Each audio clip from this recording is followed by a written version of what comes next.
6개월 5번째 시간입니다. 이제 24장을 마치면서 사무엘 강해가 마지막을 향해 달려가고 있습니다. 마지막까지 하나님께서 주시는 은혜를 사모하시기를 바랍니다. 여러분, 우리가 계속되는 말씀을 통해서 하나님이 성경을 우리에게 주신 목적은 우리에게 영생을 주시기 위함이다 라고 말씀을 드렸죠. 근데 영생은 예수를 믿는 자만 영생합니까? 믿지 않는 자도 영생합니까? 네, 믿지 않는 자도 영생해요. 중요한 것은 천국에서 영생하느냐 지옥에서 영생하느냐예요. 그러니까 우리가 일반적으로 영생하면 우리 입장에서 영원한 복음만 생각하는데, 믿지 않는 자들도 지옥에서 영원한 형벌을 받습니다. 영생해요. 그래서 죽는 자가, 믿지 않고 죽는 자가 없어지는 게 아니에요. 마지막 날 지옥에서 그들이 영원한 고통을 당하게 되는 겁니다. 그러나 우리가 신앙하고 있는 것은 천국에서 영생하는 거죠. 천국에서 영생하는 법을 하나님이 계시를 통해서 우리에게 알려준 말씀을 다시 한번 볼까요? 요한복음 17장 3절입니다. 함께 봅니다. 영생은 곧 유일하신 참 하나님과 그가 보내신 자 예수 그리스도를 아는 거다. 영생은 뭐예요? 하나님 아는 거예요. 하나님 알고 예수님 바로 믿는 겁니다. 예수께서 그리스도이심을 믿는 거죠. 그래서 우리가 영생을 얻게 되는 건데, 다시 말하면 우리 기독교 신앙은 하나님을 바로 알아야 돼요. 하나님은 우리에게 당신을 알려주셨지만 이 일반 계시로는 하나님을 알 수 없게 특별 계신 성경을 통해서 우리에게 하나님을 알려주고 계시는 거예요. 오늘도 말씀을 통해서 하나님 알려주고 있는 거예요. 여러분들이 성경을 읽을 때 하나님 알려주시는 거예요. 그러니까 성경을 통해서 하나님을 만나야 되고 하나님을 알아가는 겁니다. 우리는 죽을 때까지 하나님이 어떤 분이신가를 정확하게 알 수가 없어요. 다 알 수 있다면 성경 더 이상 안 읽어도 돼요. 그러나 알 수 없게 매일매일 우리가 하나님을 경험하는 것이고 하나님을 보는 겁니다. 성경에서 근본적으로 우리에게 알려주고 있는 하나님은 삼위일체 하나님. 그건 기독교의 심장이에요. 어떤 분들은 삼위일체라고 하는 말이 성경에 있을까요? 없을까요?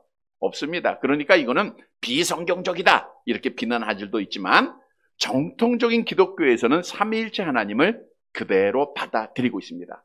칼빈 선생님도 그런 얘기했죠. 삼위일체 교리는 우리가 이해해서 믿는 게 아니다. 성경에서 말씀하고 있기에 우리는 그 교리를 받아들이는 거다. 여러분, 우리 기독교 신앙은 성경에 근거하고 기초하고 있어요. 성경에서 말씀하면 우리의 이성으로 증명해 가는 게 아니라 말씀을 그대로 신앙하는 게, 그게 바른 신앙이에요. 물론 이러한 믿음도 하나님의 은혜로 주시는 겁니다. 성경은 삼위일체 하나님에 대해서 분명히 증거하고 있죠. 우리 마태복음 3장 16절 말씀 함께 봅니다. 마태복음 3장 16절 내려가 볼게요. 시작. 예수께서 세례를 받으시고 곧 물에서 올라오실새 하늘이 열리고 하나님의 성령이 비둘기같이 내려 자기 위에 임하심을 보시더니, 예수께서 성자 하나님이 나오죠. 하늘이 열리고 성령이 비둘기처럼 임하시고 하나님 아버지께서 이제 하늘로서 소리를 내십니다. 17절 말씀해 보면. 그러니까 삼위일체 하나님은 한 분이라는 거예요. 근데 그 안에 위라고 하는 것은 인격을 말하고 있는데, 인격을 가지신 세 분이 존재한다. 한 분의 하나님이에요. 우리는 유일신 종교입니다. 그런데 세 분이 각각 또 역할을 하세요. 그래서 우리가 아는 대로 성부 하나님, 성자 하나님, 성령 하나님입니다. 그래서 우리가 일반적으로 잘 생각하죠. 누가 제일 높은 분이죠? 성부 하나님, 그 다음은 성자 하나님, 그 다음 성령 하나님이죠 라고 이해하면 잘못된 거예요. 네. 다 지위와 권능이 동일하세요. 시간적으로도 태초 전부터, 영원 전부터 스스로 다 계신 분이고, 우리가 창세기 1장에 보면 태초에 하나님이 천지를 창조하다. 여기서 하나님이 엘로힘, 남성 3인칭 복수예요. 삼위일체 하나님을 말하고 있는 겁니다. 하나님의 영이 수면에 운행했다. 요한복음 1장 1절에도 태초에 말씀이, 이 말씀은 곧 하나님이시다 그랬죠. 그러니까 성자, 성부, 성령 하나님은 다 동일하세요. 권능도 동일하고 지위도 동일하시고 능력도 동일하시고 시간적으로도 동일한 분입니다. 단 하시는 일에 따라서 달라요. 성부 하나님은 계획을 하신다 그랬죠. 모든 일을 전체적으로 다 계획하시는 분이에요. 예를 들어보면 우리의 선택의 계획, 우리의 예정된 모든 계획은 성부 하나님이 하신 거예요. 그 성자 하나님 뭐예요? 계획대로 와서 건축을 하시는 분이다. 그래서 하나님 아버지의 계획대로 이 땅에 내려오셔서 오늘 오전에도 말씀드린 대로 십자가에서 그 죄를 다 담당하시고 택한 자들의 죄입니다. 우리 십자가에 죽으신 그 뜻을 이루세요. 계획을 이루신 분, 성령 하나님은 그거를 적용케 하시는 분이에요. 관리하고 계시는 분이죠. 그래서 우리 안에 지금 누가 계세요? 성령 하나님이 계시죠?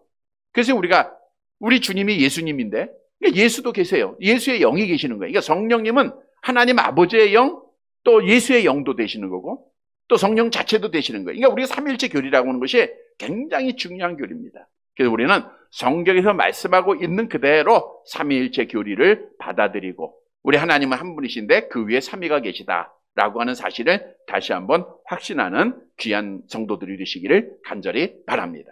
오늘 본문의 말씀으로 가보면 다윗은 참 우리와 같은 성경을 가진 사람이기에 신앙이 올라갔다 내려왔다 올라갔다 내려왔다 해요. 그러나 궁극적으로는 올라가는 거죠. 우리가 성화되는 과정을 사다리 타는 거죠. 올라갔다 내려갔다 올라갔다 내려갔다 하는 거예요. 그래서 이렇게 쭉 올라가기만 하면 얼마나 좋을까요? 그 올라갈 때가 있어요. 첫 신앙 가질 때. 그래서 사람들은 내가 첫 믿음, 첫 신앙, 처음 예수를 믿을 때는 못 있는 거예요. 왜? 올라만 갔으니까. 근데 또 가다 보면 내려올 때가 있고 우리가 하루하루의 삶 속에서도 오늘 주일에 하나님 앞에 오전에 나와서 예배드리고 저녁에 나와서 예배드릴 때 올라가는 것 같아요. 왜? 하나님 만나니까. 우리 예수님이 십자가로 하나님과 화목하게 하심으로 하나님 만나고 우리가 하나님 앞에 영광을 돌리고 얼마나 귀한 신앙이에요. 근데 또 내려갈 때가 있고요. 자, 다윗도 마찬가지입니다. 하나님을 온전히 의지할 때가 있고 의지하지 못할 때도 있었고 그러나 궁극적으로 다윗은 하나님의 택한 자요. 하나님 앞에 복받은 자라는 것.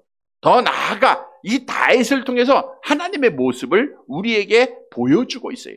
다윗을 통해서 오실 메시아가 누구인가를 우리에게 분명히 증거하고 있는 말씀이 오늘 본문의 말씀입니다. 따라서 오늘 말씀을 통해서 하나님이 누구신가, 메시아가 누군가 분명히 알고 다시 한번 확신함으로 우리에게 약속된 영생을 확신하는 사랑하는 성도들이 되시기를 간절히 바랍니다.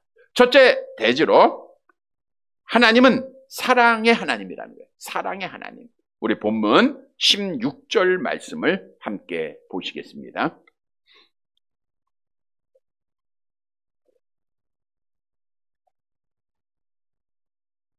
사무엘하 24장 16절 같이 봅니다. 천사가 예루살렘을 향하여 그의 손을 들어 멸하러 하더니 여호와께서 이 재앙 내리심을 뉘우치사 백성을 멸하는 천사에게 이르시되 족하다 이제는 내 손을 거두라 하시니 여호와의 사자가 여부스 사람 아라우나의 타장 마당 곁에 있는지라.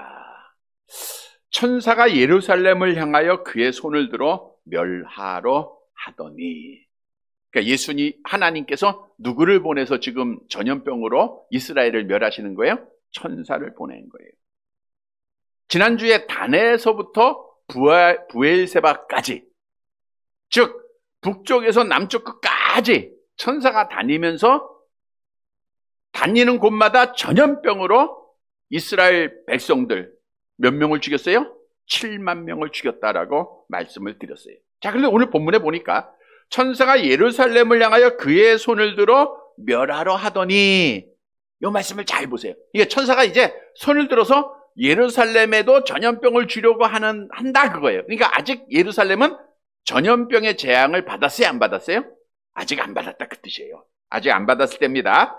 즉 전염병의 심판을 하나님께로부터 받아서 행하려고 할 그때예요.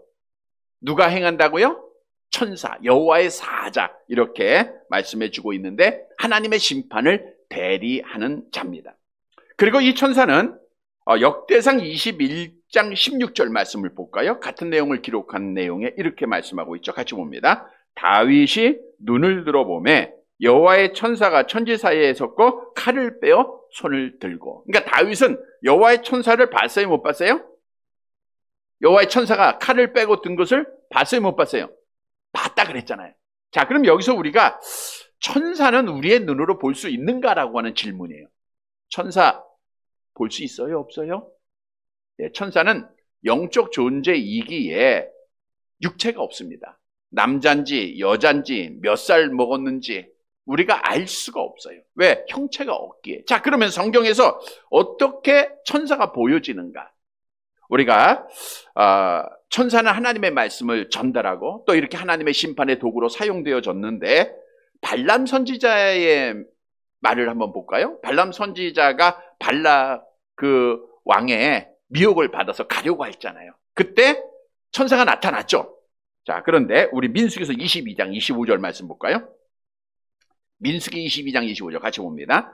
나귀가 여호와의 사자를 보고 몸을 담에 대고 발람의 발을 그 담에 짓누르매 발람이 다시 책짓질하니. 그러니까 자, 여기서 보면 나귀는 천사를 봤어요, 못 봤어요? 봤단 말이에요. 그러니까 앞으로 나아가지 못하고 그 벽에 대고 그 짓누르는 거예요. 담에 짓누르는 거예요. 그래서 선지자가 떨어지고 막 채찍질하고 그러잖아요. 자, 근데 여기서 발람은 선지자임에도 불구하고 천사를 봤어요, 못 봤어요? 못 봤다는 거예요. 형체가 있는 분명한 존재이면 발람 선지자도 봐야 되잖아요.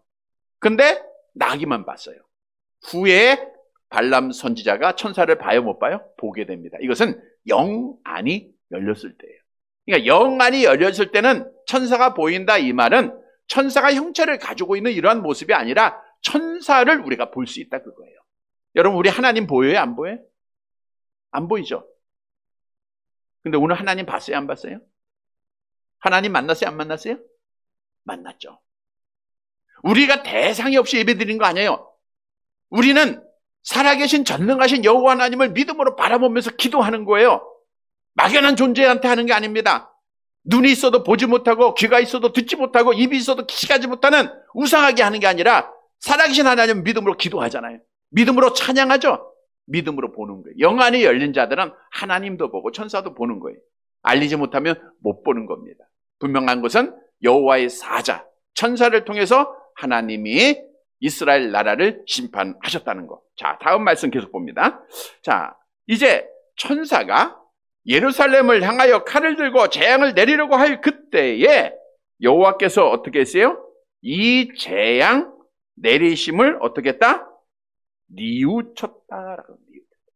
여기서 뉘우쳤다는 것은 한탄하다, 마음을 바꾸다, 이런 뜻인데, 문자적으로 보면 우리 입장에서 이해가 되잖아요. 그러다 보니까 하나님은 우리처럼 감정적 동요를 일으켜서 마음을 돌이켰다라고 이해할 수가 있어요. 그러나 본문은 인간이 실수하고 마음을 변하게 하는 그런 단어가 아닙니다. 하나님의 감정과 섭리는 분명히 성경에서 변해요, 안 변해요?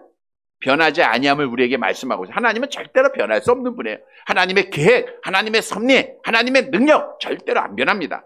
야고보서 1장 17절 함께 봅니다.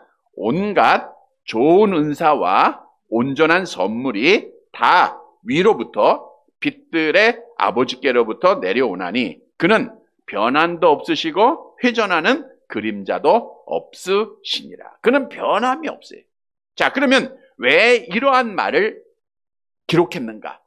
많은 성경 여러 부분에서 하나님이 후회하사, 하나님이 한탄하사, 하나님이 돌이키사, 이런 말씀이 많아요. 이거는 하나님의 뜻과 계획이 처음부터 변했다, 그런 뜻이 아니고 우리 인간의 감정의 모습을 설명하기 위한 인간의 단어입니다. 즉 하나님의 섭리와 계획은 변하지 않지만 하나님께서는 인간의 사용하는 단어를 통해서 하나님의 계획이 변하는 것으로 설명되어졌다는 거죠. 다시 말하면 하나님의 계획은 처음부터 그랬다는 거예요. 하나님의 계획은 철저하고 완전하다는 거예요. 그래서 우리에게 적용시켜보면 하나님이 우리에게 약속을 했죠. 너는 나의 택한 백성이야. 너는 내가 창세부터 너희를 택했어. 이게 다 하나님의 약속이죠. 이 약속은 변해, 안 변해요? 안 변하는 거예요. 그래서 하나님 앞에 붙잡힌 받은, 택한 받은 자들은 반드시 구원받을 수밖에 없음을 성경이 증거하고 있죠. 말라기 3장 6절입니다. 함께 봅니다. 나 여호와는 변하지 아니하나니 그러므로 야곱의 자손들아 너희가 소멸되지 아니하느니라. 그래서 우리는 구원의 확신을 가지시기를 바랍니다. 이제 여호와께서 지금까지 재앙을 내리셨어요. 그리고 나서 그 재앙 내리심을 보시고 천사들에게 이렇게 명령을 합니다.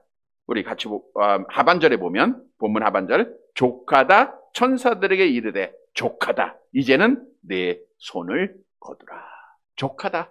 이제 됐다. 단에서부터 브엘세바까지 계속해서 천사를 통해서 전염병으로 이스라엘 백성 7만 명을 죽였어요. 하나님이 약속하신 날은 며칠이에요? 3일간입니다. 그러니까 3일간 전염병으로 하나님이 명하셨지만 징계 과정에서 3일이 되기 전, 그러니까 3일 안에 예루살렘도 다 포함된 거예요. 그런데 3일이 되기 전 하나님이 재앙을 중단시켰다는 거예요. 다시 말하면 처음에 하나님은 예루살렘을 포함해서 이스라엘 전역을 3일 동안 다 치려고 하셨는데 예루살렘을 심판해서 죄하셨다라고 하는 사실입니다. 오늘 본문에 보니까 여호와의 사자가 여부스 사람 아라우나의 타작마당 곁에 있는지라. 이 말은 하나님의 명령이 없었으면 예루살렘은 곧 심판을 받을 수밖에 없었던 상황을 보여주고 있는 겁니다. 아라우나 타작마당은 모리아산에 위치해서, 그러니까 예루살렘이 다 내려다 보이는 곳입니다. 즉 예루살렘의 재앙을 내리기 위하여 모든 준비가 다 끝났다는 거죠. 그리고 이 아라우나 타작마당, 우리가 중요한 곳입니다. 이 곳은 이제 아브라함이 하나님의 명령에 따라 그 아들 이삭을 바친 곳이 아라우나 타작마당이에요. 그래서 너는 모리아 땅으로 가서 내가 지시한 산으로 가라 그랬죠. 그게 아라우나 타작마당이에요.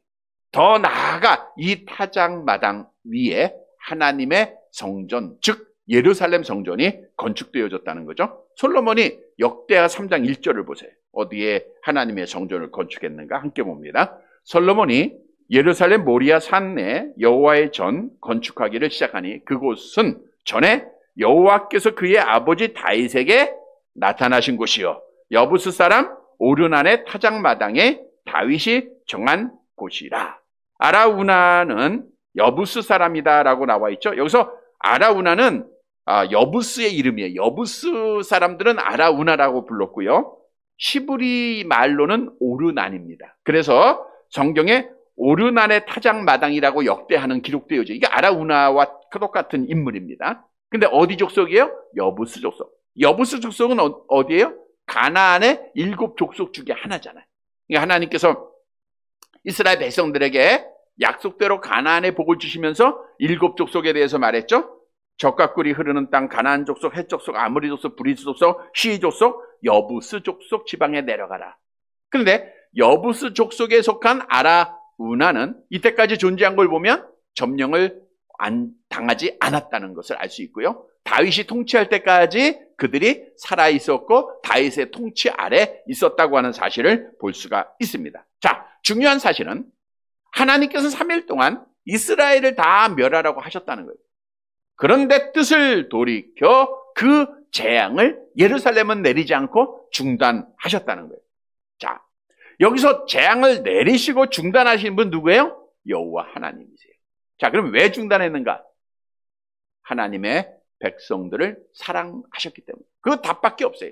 사랑을 근거로 재앙을 중단하시고 하나님께서 다시금 그들을 안아주셨다. 물론 그 전제에는 다윗의 어떤 회개의 모습, 돌아오는 모습도 있고 기도도 간절함도 있었지만 궁극적으로는 하나님이 주권적으로 결정을 내려야 되잖아요. 그 결정을 내리는데 근거한 게 뭐냐? 하나님의 사랑이었다는 거예요. 다시 말씀드리면 하나님이 공의로만 하셨다고 하면 다 멸망시켜야 돼요. 그러나 사랑으로 하나님이 재앙을 중단하셨다는 거예요. 이 말씀은 우리에게 뭘 교훈해주고 있는가? 우리 하나님은 사랑이라는 겁니다. 말씀드린 대로 하나님은 공의와 사랑의 두 양면을 가지고 계세요. 하나님이 공의로만 나타나시고 공의로만 심판하신다고 하면 이 땅에 존재할 자는 한 사람도 없습니다. 하나님이 우리가 죄를 질 때마다 심판한다고 생각해 보세요. 죄를 질 때마다 우리를 죽인다고 생각해 보세요. 누가 살아남겠습니까? 하루에도 100번, 1000번 죽어야죠. 근데 하나님이 만일 죄에도 심판하지 아니하시면, 우리가 지난주에도 그런 말씀 드렸어요. 하나님이 사랑하는 자들이 잘못할 때 징계하는 것이 왜냐? 바른 길로 오라고 하는 목적이 있지만 만일 징계가 없으면 하나님을 무서워해야 안 해요? 안 한단 말이에요. 하나님의 존재 인정 안 해요. 마찬가지예요. 때때로 하나님께서 공의로 우리를 심판하셔야 죄에 대한 심판이 이렇게 아프구나. 그래서 하나님을 무서워할 줄 알고 하나님을 경외하고 하나님 앞에 참예배 드리게 되는 거예요. 그런데 하나님의 공의로만 우리에게 대하신다고 하면 우리는 살아남을 자가 없다는 거예요. 하나님은 사랑을 가지고 때로는 우리를 안아주시는 거예요. 사랑으로 위로해 주시는 겁니다. 사랑으로 우리에게 말씀해 주십니다. 사랑으로 우리에게 평강을 주시는 거예요. 사랑으로 우리를 구원해 주시는 겁니다. 여러분, 성경은 하나님은 사랑이시다라고 우리에게 분명히 정의하고 있죠. 요한 1서 4장 16절입니다. 함께 봅니다. 하나님이 우리를 사랑하시는 사랑을 우리는 알고 믿었노니 하나님은 사랑이시니라. 하나님은 사랑이. God is love. 하나님은 사랑이시다. 우리 하나님의 최고의 사랑은 독생자 예수님을 이 땅에 보내신 그 사랑. 요한복음 3장 10절 암송해 볼까요? 하나님이 세상을 이처럼 사랑하사 독생자를 주셨으니 이는 그를 믿는 자마다 멸망하지 않고 영생을 얻게. 하나님이 이처럼 우리를 사랑하십니다. 독생자까지 아끼지 아니하고 우리를 사랑해 줬어요.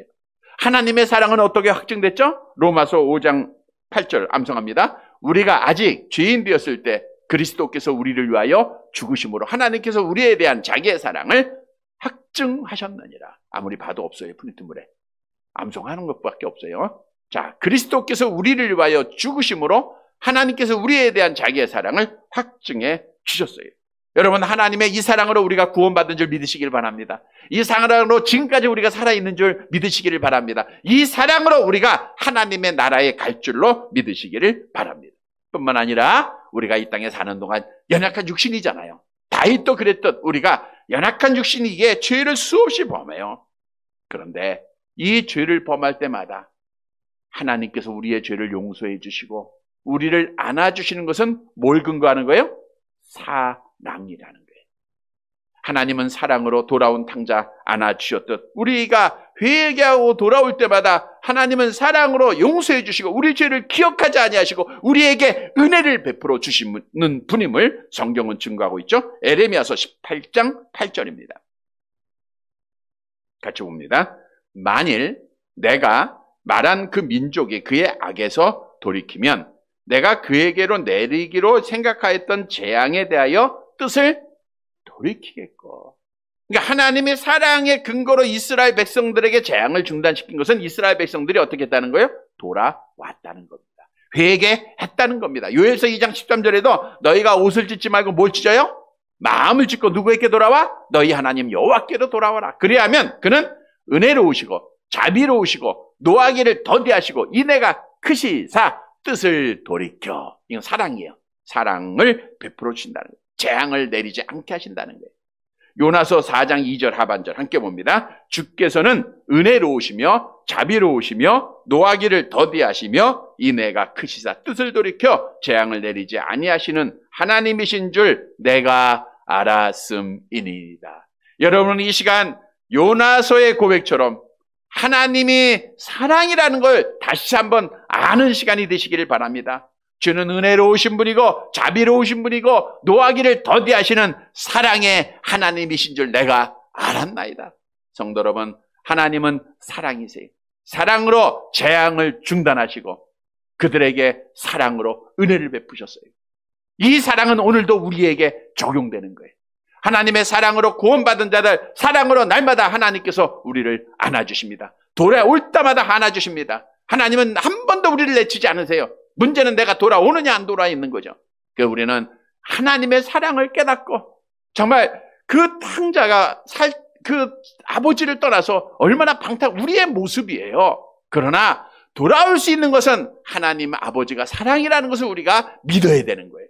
그래서 하나님 아버지는 사랑이다, 이 사실을 믿고 날마다 하나님 앞에 돌아와서 하나님의 사랑 안에서 용서받고 하나님의 사랑 안에서 평안 누리고 하나님의 사랑 안에서 은혜 받는 사랑하는 성도들이 되시기를 간절히 바랍니다. 두 번째로 하나님은 중보자이십니다. 본문 17절 상반절 말씀을 볼게요. 17절 상반절 같이 봅니다. 다윗이 백성을 치는 천사를 보고 곧 여호와께 아뢰어 이르되 나는 범죄하였고 악을 행하였거니와. 다윗이 백성을 치는 천사를 보게 되어 영안이 열린 거죠. 그리고 여호와께 아뢰입니다. 하나님 앞에 뭐라고 했어요? 나는 범죄하였고 나는 악을 행하였고. 두 번 반복을 해요. 이거는 내가 정말 범죄하였다, 내가 악을 행하였다고 하는 것을 강조한 겁니다. 자, 그런데 우리가 중요한 사실을 봐야죠. 다윗이 물론 범죄했어요. 그러나 하나님께서는 다윗이 인구조사를 하게끔 하셨죠. 사단을 결국 사단을 보내셨잖아요. 그 이유가, 그 전제가 뭐죠? 우리 성경 다시 한번 볼까요? 24장 1절 말씀 성경 보셔야 돼요. 사무엘하 24장 1절 같이 봅니다. 여호와께서 다시 이스라엘을 향하여 진노하사 그들을 치시려고 다윗을 격동시키사 가서 이스라엘과 유다의 인구를 조사하라 하시니. 자, 근본적으로 하나님께서 다윗에게 악한 영을 보내서 인구를 조사하게 한 근거가 뭐예요? 1절에 보니까 이스라엘을 향하여 진노하시기 위해서입니다. 이스라엘 백성들이 잘못한 거예요.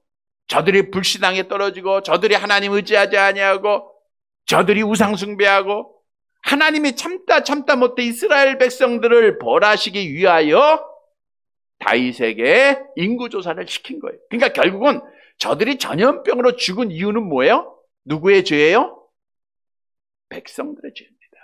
근데 오늘 본문으로 가보세요. 본문은 누구의 죄라고 했어요? 다윗이?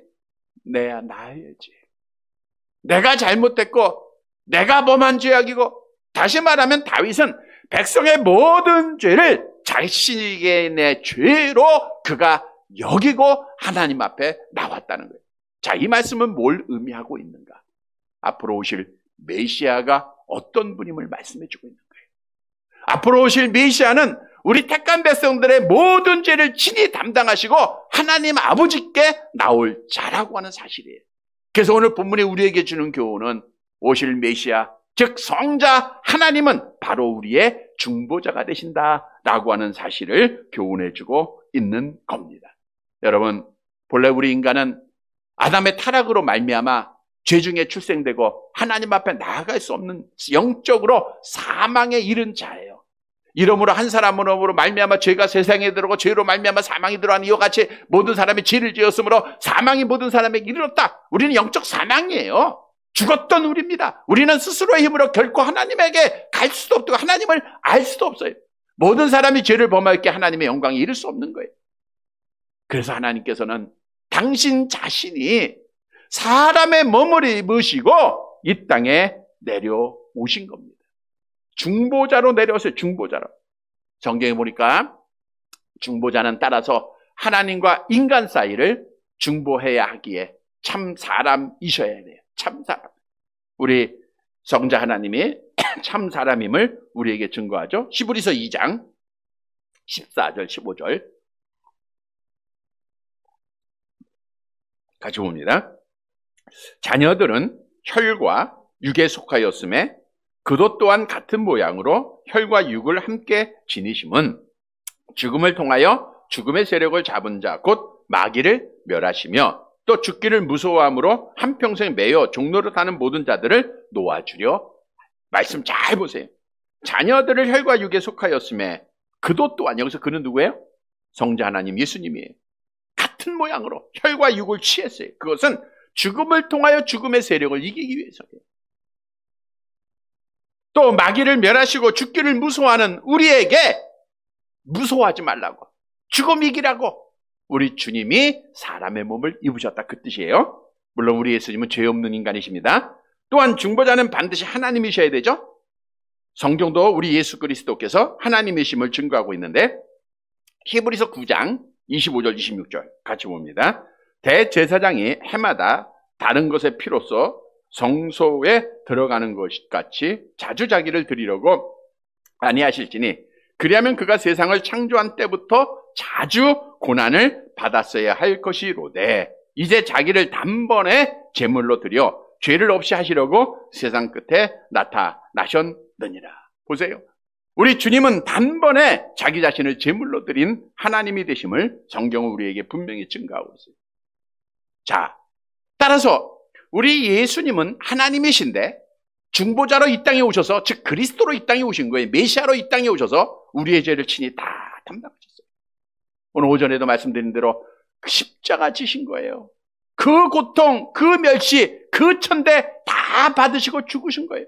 그리고 우리 예수님은 우리의 유일한 중보자, 우리를 하나님에게로 인도하는 자가 되었음을 성경은 분명히 말씀한 거예요. 그래서 우리의 중보자는 누구예요? 디모데전서 2장 5절 암송해 봅니다. 하나님은 한 분이시요, 또 하나님과 사람 사이의 중보자도 한 분이시니 곧 사람이신 그리스도 예수. 하나님은 몇 분? 한 분. 중보자도 몇 분? 한 분. 예수님밖에 없어요. 그러니까 우리가 예수를 그리스도로 믿는 자들은 하나님 앞에 나아가는 특권을 얻은 자예요. 그러면 예수가 하나님이시고 예수가 중보자임을 믿으면 우리는 하나님 아버지께 당당하게 나아가요? 못 나가요? 나아가야 돼요. 두려울 거 없어요. 우리 예수님이 세상 곳에 다 이겼어요. 오늘 오전에도 말씀드린 대로 당당하게 나아가는 거예요. 우리 예수님은 그 심포도주 안 마셨어요. 당당하게 나아가셨습니다. 우리도 예수께서 중보자 되심을, 정자 하나님이 중보자 되심을 다시 한번 확신하고 당당하게 날마다 하나님 아버지께 나아가는 사랑하는 성도들이 되시기를 간절히 바랍니다. 세 번째로 하나님은 목자이십니다. 오늘 본문 17절 하반절 말씀을 보겠습니다. 이 양무리는, 시작. 이 양무리는 무엇을 행하였나이까? 청하건대 주의 손으로 나와 내 아버지의 집을 치소서 하니라. 다윗이 이스라엘 백성을 향하여 뭐라고 표현했어요? 이 양무리. 이 양무리. 그러니까 양무리라고 말한 것은 자기 자신이 뭐가 되는 거예요? 목자가 된다. 지금 내가 돌봐야 되고, 내가 지켜야 되고, 내가 먹여야 되고, 그 양무리는 무엇을 행하였나이까? 내 아버지, 나와 내 아버지 집을 치소서. 아직 예루살렘 여호와의 사자가 치지 않았고요. 특히 말씀해 보니까 다윗의 집은 치지 않았어요, 아직은. 그러니까 아이고, 우리 집은 안 쳤네. 우리 집에는 재앙이 없네. 그래서 그는 기뻐하고 즐거워한 게 아니에요. 양무리를 보니까 목자의 심정으로 보는 거예요. 특히 다윗은 진짜로 목자 일을 했잖아요. 양을 어떻게 키우는지 알잖아요. 얼마나 마음이 아픈지 몰라요. 여러분 잘 보세요. 다윗이 이스라엘 백성을 향하여 가진 그 목자의 그 마음, 바로 여호와 하나님이 우리에게 갖고 있는 마음입니다. 다시 말씀드리면 여호와는 우리의 목자가 되신다는 거예요. 목자가 되셔서 우리 양들을 친히 돌보고 계심을 오늘 본문은 우리에게 말씀해주고 있다는 거예요.